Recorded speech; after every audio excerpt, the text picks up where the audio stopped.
It's official. The Denver Nuggets have Jonas Valanciunas, who is looking like he is going to be a Denver Nugget. David Adelman and Katie Wingy had a conversation. David Adelman said he is looking forward to Jonas being a part of the crew. And this move begs the question, when you look at the Denver Nuggets roster from 1 to 14, is this the best Denver Nuggets team that we've had in franchise history? We got so much to get into, so much to talk about. Y'all know what time it is. This is Swiper. This is Locked On Nuggets.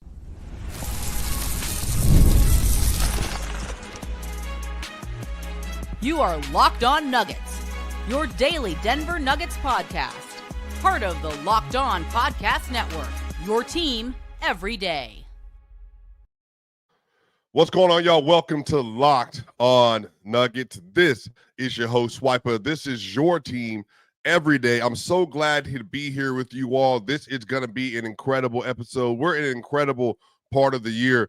Denver Nuggets fans, when it looked like things weren't going to go super well, when the team didn't look like they had a lot going on, free agency happened, opened up, and within 2 days, the Denver Nuggets completely rebuilt their team, trading for Cam Johnson, getting Jonas Valanciunas and the Dario Saric deal, getting Bruce Brown in free agency, getting Tim Hardaway Jr. in free agency, and now the Nuggets going into this next year, they might have more talent than they ever had before. And by the way, y'all, today's episode is brought to you by FanDuel. Right now, new customers can get $150 in bonus bets when your first $5 bet wins. Y'all, let's get into it. Again, this is Swiper. So glad to be here with you all today. Matt Moore with a well-deserved vacation that he is enjoying currently. Ryan Blackburn and I will be with you tomorrow. Then you will get a solo episode from Ryan on Friday. So we got great content coming for you all week. But y'all, this is a very interesting situation. I think if you're a Denver Nuggets fan, you should be more encouraged now than maybe you ever have been for this team. Now, what I mean by that is this may not right now for some people feel like the best team that they've ever had. But I think if you look at the team and you give the context to what the team is right now and you give the context to where they were this last year, it is a night and day difference than where the roster was. I mean, just incredible. The amount of talent that left the Nuggets in 2023 with KCP and Bruce Brown, leaving in back-to-back years, Jeff Green leaving in the same year that Bruce Brown did. They lost a lot of veteran leadership. They lost a lot of really good players that I think contributed at a very high level to this team. You know, even Jeff Green, who was in an advanced age at that point, he still did a lot of really, really good things. And I think that really allowed for the Nuggets to have some versatility in the playoffs. And one of the things that I said at the time that they missed after Jeff Green left, it wasn't that Jeff Green was some transcendent bench player or that he had these incredible one-on-one moments where he took over fourth quarters or third quarters. No, that was actually beyond Jamal and Jokic. That was actually Aaron Gordon. That was KCP. Bruce Brown, he did that in Game 4 of the NBA Finals. Bruce Brown got the offensive board in Game 5 of the NBA Finals and made the go-ahead free throws to end the game. So there are many moments that you got from a lot of players, but the thing that you lost in Jeff Green is that size at that backup 4 position. When you would put Aaron Gordon out there at the backup 5 in the playoffs, you would be able to put Jeff Green out there and have a 6'8", about 220, 230-pound body that you could put on LeBron James, that you could put on Jimmy Butler, like you could put on Anthony Davis, you could put on Kevin Durant, you could put on Karl Anthony Towns. And especially in that Timberwolves series, not having that made a big difference.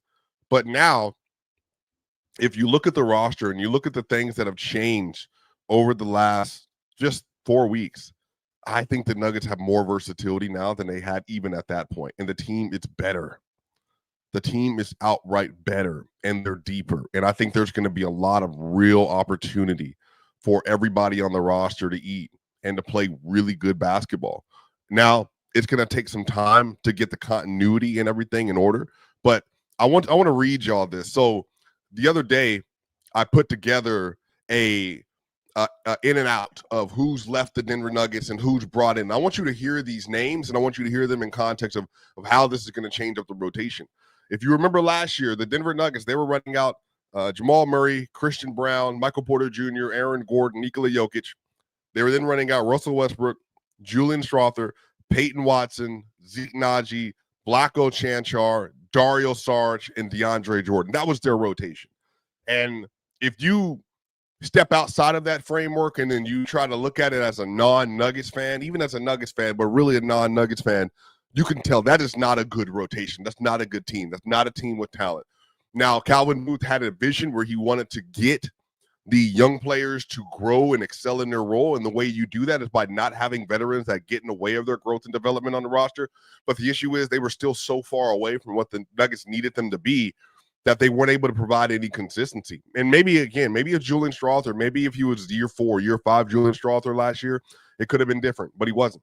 And he was year 2. And it took a lot of things to go right, I think, for the Nuggets to be successful over the course of the year. You know, I rewatched a lot of the games they played versus Washington, that they played versus the Raptors, that they played versus the Nets. And it was just like, man, they're struggling bad, but one of the reasons they're struggling is the starters just can't catch a break. There's no way for the starters to really, truly get any grease to just relax for 5, 6, 7 minute stretches because the bench is going haywire or just having moderately good play. They were one of the worst benches in the league, bar none, last year. So when you look at this, so the players that have left the Denver Nuggets roster, this is what I have listed. Michael Porter Jr., NBA champion, really good, a good starter for the Nuggets. He's gone. Russell Westbrook was their 6th best player last year, had a lot of really high moments. He's gone. Dario Saric, who played 15 games really last year and made the 6th most money on the roster last year. He's gone. DeAndre Jordan, who obviously is a veteran. He's been in the league a long time. He's in his late 30s. He's no longer like a real true rotational big. He's gone. Vlatko Cancar, again, injured player on and off over the years, had a couple good moments in the regular season, really didn't offer anything to the team on court-wise, but was a good locker room presence and obviously a friend of Jokic. He's gone. So Porter out, Russell Westbrook out, Dario Saric, DeAndre Jordan, and Vlatko Cancar. To replace these players, the Denver Nuggets have brought in Cameron Johnson, who I went over with Ryan Blackburn, and I think is a clear upgrade at the 3 spot as a ball handler, playmaker, creation player in terms of their own shot and for others, a defender. They're going to take a step back in the rebounding, but they're going to be a holistically better team with Cam. And then you bring in Bruce Brown. I think Bruce Brown, who's still so athletic, gets downhill, creates advantages, still a good off-ball shooter, and I mean good at league average off-ball shooter, and somebody who really can step up defensively to do a good job in different spots. And then you bring in Tim Hardaway Jr., who has his own shooting gravity. And I think Tim Hardaway Jr. is going to have a lot of really good games for this team next year. You know, he's somebody with the Detroit Pistons that was doing some really good work. And honestly, things go well for him and they call a foul when they're supposed to call it. They're up 3-1 on the New York Knicks, and Detroit's, they might be moving on to the Boston series. And then you bring in Jonas Valanciunas, who's one, as David Adelman says, it's a starting level NBA big who is now going to be able to back up Nikola Jokic. And also when Jokic isn't playing in the game, they're going to have to run a real offense with Jonas Valanciunas and the rest of the team. And also when Jokic is out and he's taking a rest day, you got a starting big that can do a lot of the things Jokic does, not close to the same level, but who can replicate the same kind of value to the team in ways. And then Deron Holmes, and the reason I'm including Deron Holmes, he was their first-round pick last year at 23 overall. They traded 3 second-round picks to acquire him. He didn't play at all last season. I think this is another player they're adding to the rotation that's going to have impact on what they're doing. He's going to have impact on the team. He's going to have an impact on where the way they're going to be able to run the rotation off the bench. Like, he's going to add things to the team athletically as a shooter. If you're watching Summer League at all, his shooting has been his biggest thing right now. He's still getting where he needs to go. But by the time you get to late October, it'll be 15 months removed from the Achilles injury. By the time you get, y'all, to January, we're going to be 17, 18 months removed, and he'll be fully healthy, fully locked in. I think he's going to get better as the year goes on. So you're bringing in talent at the guard position, talent on the wings, talent in the big man spot, and a tween 4 or 5 big that can do a lot of really special things. And on the other side, I want to talk about Bruce Brown in particular because David Adelman and John Wallace. John Wallace talked about this idea on Altitude on the radio show that they're still looking for another point guard, another ball handler. But I actually think Bruce Brown, man, I think he can do a really good job in that spot. But we'll talk about all that and more on the other side here. Locked On Nuggets. Summer sports are in full swing, and whether you're all about baseball under the lights, golf on the green, or high-stakes soccer action, FanDuel is the best way to make every game even more exciting. Now, you're already following the action. Why not make it a little more thrilling? With FanDuel, you can get in on the game while your friends are getting sunburned at the beach. Now, I've been using FanDuel to track my favorite matchups, and the app keeps it fresh with new daily promotions and fun ways to bet. It's an easy tool to use, fast to pay out, and makes even regular season games feel like much-watched events. Right now, again, I think you can get the Denver Nuggets for their title odds. They're looking really good. They're not the favorite. OKC is like a plus 200. You're going to get a lot of value looking at even the title odds for the Denver Nuggets this next year. Jokic is a go-ahead favorite, I believe, to win MVP at a plus 200, still plus money there. Now, whether I'm placing a same-game parlay or watching a bet ride into the 9th inning, FanDuel makes it feel like I'm a part of the action. So new to FanDuel, new customers can bet just $5 and get $150 in bonus bets if your first bet wins. That's amazing, y'all. Open the FanDuel app today or visit FanDuel.com to get started. We'll be right back for segment 2 of Locked On Nuggets. We are back here for the second segment of Locked On Nuggets. Great to see you all. Hope you're having a spectacular day. Y'all, make sure if you're watching this on the YouTube side, give us a like, give us a share, give us a subscription. We're on the way to 15,000 subscribers. I believe by the end of 2025, we're going to get there. This community is booming, and we are giving you some of the best content in the NBA. Also, if you're listening to this on Spotify or Apple iTunes, you hear these majestic voices every single day from Matt Moore and Ryan Blackburn. You want to hear more of the great content they're making? Give us a 5-star review. That way people can listen to all the great stuff we're doing in an even wider network, y'all. Now, Bruce Brown. There's been a lot of speculation, friends and family, about Bruce Brown. There's been a lot of conversations, friends and family, about Bruce Brown. Now, one of the things that I'm very curious to see, I think Bruce is going to be a good player for this team. I think there's a lot of stuff that he's going to offer to this team. And very similarly, and it won't be as long-winded as it was with Ryan the other day, but I want to remind people, and I want to give some of the basketball index the numbers around who he is as an overall player. Bruce Brown, y'all, he's a good secondary ball handler. He is. He's a 6'4", 200-pound, really good athlete. Like, his ability to get to the rim and use his explosion is still really good. He's only 28 years old. Y'all, there's an argument I can make. Bruce Brown is headed to the prime of his career at 28 years old. Him and Jamal Murray are the same age. They're the exact same age. And Bruce, in a new amplified situation with a better team around him, people got to remember, the Pacers got him in order to be a trade chip to advance their team. So once the trade deadline came around and once they were able to use it, Bruce, $22.5 million as a trade piece, they traded him to Toronto for Pascal Siakam. And then he went from the Raptors to the Pelicans, and both of those situations for him were not ideal at all in any way, shape, or form. Those weren't good teams.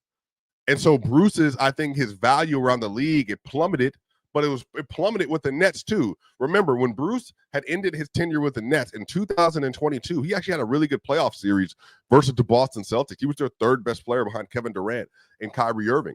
And then after that, the money dried up, as he said when in his interview with Theo Pinson, and here come the Denver Nuggets, and they said, look, I don't know how you're still available. We didn't think we could get you, but would you want to come here and win a ring? What if Bruce did? He came to Denver, reprised his role, rebuilt his value in the NBA, won a ring, was a defensive ace, was a great offensive option as a fifth option. And then he had some really, really key moments in the NBA playoffs versus the Wolves, versus the Suns defensively, ripping Kevin Durant, versus the Lakers absolutely stymieing D'Angelo Russell and finishing well on the other end and hitting threes, and then versus the Miami Heat, Jimmy Butler was getting strapped. Like, they were making real easy work of people because of the pressure they were putting on the ball, and a lot of that was Bruce Brown. And if you look at the basketball index numbers from Bruce Brown, y'all, he's currently a 75th percentile perimeter defender. He's a B+ isolation defender. That's good, y'all. That's really good. He's an A- ball screen navigator. Like, so this is not just somebody who is going to be able to hold up one-on-one versus a lot of guards in this league, but he also is going to be a good chaser. And again, if you add that to what the Nuggets do have, now he's replacing Russell Westbrook. Russell Westbrook was a better, I would say, a off-ball playmaker than he was a strap defender. Now, he had some really good moments, like the SGA clip. I think that was game 3, if I remember correctly, where he strapped SGA for a possession. But that's not his best skill set. He was a defensive playmaker, and you're definitely going to miss that. But I think that the on-ball stuff that he'll be able to do, I think that's going to have a big impact on this team, and I think the team is going to feel it. Now, just to juxtapose, by the way, if you look at Christian Brown, just for give you some context, so Bruce Brown, like I said, he's listed as a B+. Sorry, let me make sure I got this right. Yeah, he's listed as a B+ isolation defender. Just for context, Christian Brown, he's listed as an A+ isolation defender. If you watch the playoff, man, he actually was hounding James Harden. He's listed as a 97 percentile perimeter attack defender. A- Christian Brown, ball screen navigator. A- off-ball chaser.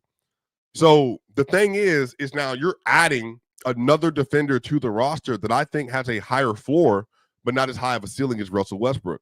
So if you include the fact that Bruce is going to be able to offer a lot defensively, think about these lineups. Jamal Murray goes out, and you want to bring a backup guard in, which we'll get to a little bit from some of David Adelman's comments and John Wallace's comments about the backup guard position.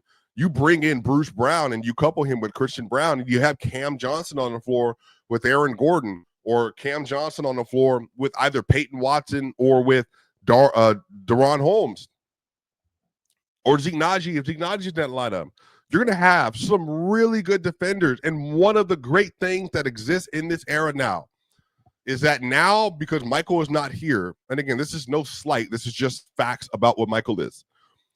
Okay, Christian Brown, he's an A+ isolation defender. Bruce Brown, like I said, listed at a B+ isolation defender.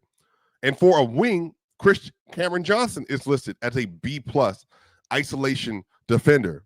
And then now, y'all, if you keep going from there, and then you want to add Aaron Gordon into there, and again, Lord willing, a healthy Aaron Gordon who's kind of back on his grind, back on his athletic grind, he's able to be what he was in the playoffs in the regular season, where he can bring that level of intensity to the game. Okay, well, now you're adding another positive defender and a really good wing defender. So you're going to have four positive defenders that are going to be hanging out on the perimeter around Jokic. That's a big, big, big deal. And I think that's going to enhance the Nuggets' value overall. And if I go to the year before when Aaron Gordon was fully healthy, Aaron Gordon was listed as an A- rim protector in that year. Now, KCP was obviously on the team, but teams shot 4.6% worse with Aaron Gordon as the rim protector, which, y'all, is really freaking good, especially for a player of that caliber. Aaron Gordon was listed as an A value wing defender as well. And again, y'all remember the Nuggets finished 8th in defense that year. They were as high as 3 for a portion of the season. So you're adding so much to the roster. And I think now with Christian going to be in his 4th year, let's say he continues to develop, he gets smarter, understands his role even more, he gets better. Bruce is there, Cameron Johnson is there, Aaron is there, Deron Holmes, he's able to participate defensively. And then Peyton Watson continues to take steps. They got a lot of defenders on the roster. And again, you know, Jokic, I think Jokic gets a bad rep for when Jokic is like Olays and stuff. And again, he definitely has his moments where he can not look great. But I think as these playoffs show that when Jokic has to commit like time, like real effort to doing the job of playing defense, he did it at a really good level. Like a really good level. And I think that this is going to be an opportunity for this team to fully be able to lock in and take advantage of what's on the roster. And I think Bruce Brown is going to be a real anchor for them. And I'm so excited to see how they make all of this work together. On the other side, I'm going to speak very lightly to Tim Hardaway Jr. because I want to actually do a whole segment on a later date about Tim Hardaway, the things he's going to add to this roster. But I think even him, there are going to be some special things they can do with him now on the roster. We're going to talk about that, all that and more here at Locked On Nuggets. Let's be honest. Meal planning and grocery shopping can be overwhelming. Between busy schedules, picky eaters, and trying to eat healthy, it's a lot. That's why I love Hungryroot. They take the stress out of planning by filling your cart for you with personalized groceries and meal options based on what you like and need. Now, Hungryroot uses their smart car technology to recommend groceries, recipes, and even supplements tailored to your preferences. Whether you're dairy-free, gluten-free, focused on gut health, or just trying to eat better, Hungryroot got you covered. Now, here's the great thing. Crazy busy schedule. You know, the summer, for if you work in the NBA space, this is kind of our downtime. Summer league is happening right now, so you're still working, making shows, writing. But in the NBA season, y'all, it is an absolute grind, morning to evening. The hours are crazy. Sometimes I'm up till 3 a.m. making content, making videos, getting ready to make sure you have all that you need. And you can use Hungryroot if you're a busy day-to-dayer like myself, and you can plan your meals. That way you don't have to worry about cooking and doing all this other stuff as well. So take advantage, y'all, of the exclusive offer. For a limited time, get 40% off your first box plus a free item in every box for life. So go to hungryroot.com/LockedOnNBA and use code LockedOnNBA. That's hungryroot.com/LockedOnNBA, code LockedOnNBA to get 40% off your first box and a free item of your choice for life. We'll be right back for the final segment here, Locked On Nuggets. We're back here for the final segment of Locked On Nuggets, you all. I am so excited about this upcoming NBA season. I hope you are. Matter of fact, I hope that with everything you went through last year, for all the grind of what last season was, I hope that you're truly going to enjoy the moment. I hope that you enjoy the path that we're headed on, because I think there's some special stuff ahead, man. I think that this team, there's a lot of things to look forward to. I think there's a lot of really good basketball, Lord willing, everybody's healthy, that we're able to point to and be expecting of. And I think that this is just the start. So obviously I'm very glad to be doing this with you all. So here we are. The Denver Nuggets, man, adding Tim Hardaway Jr., I think it's been one of the undersold stories of the NBA season. And, we've heard a lot about his, open shooting percentage, shooting 64% on wide open threes last year. And look, that's all really great. Like, I think that's valuable. But I think Tim Hardaway, man, having another option that's going to be able to offer true gravity and space for this roster and for this team, man, that is going to be so good and necessary for this roster. Adding somebody with a positive shooting gravity that has a very, very highly rated three-point shooting talent, that's a good off-the-dribble three-point shooter that can shoot the three and pull up from as well. Somebody that's willing to get up the volume. Like I said, last year was his lowest volume, but that was, I think, contextual to the team he was on. But he's been taking 7 threes a game for really some time now. And I think having a player that's willing to get them up that much, and on top of that, because of the way that he's guarded, that I think is going to also make a big difference for the rest of the roster, and especially for a lot of those bench units. There's just going to be, I think, a different feel to the team. And I actually think Jamal Murray is the one that's going to maybe benefit from this the most. And the reason why I say that, you all, is because Jamal Murray, I think that the non-Jokic minutes for Jamal this year potentially could be the best that they've ever been. Could be the best that they've ever been.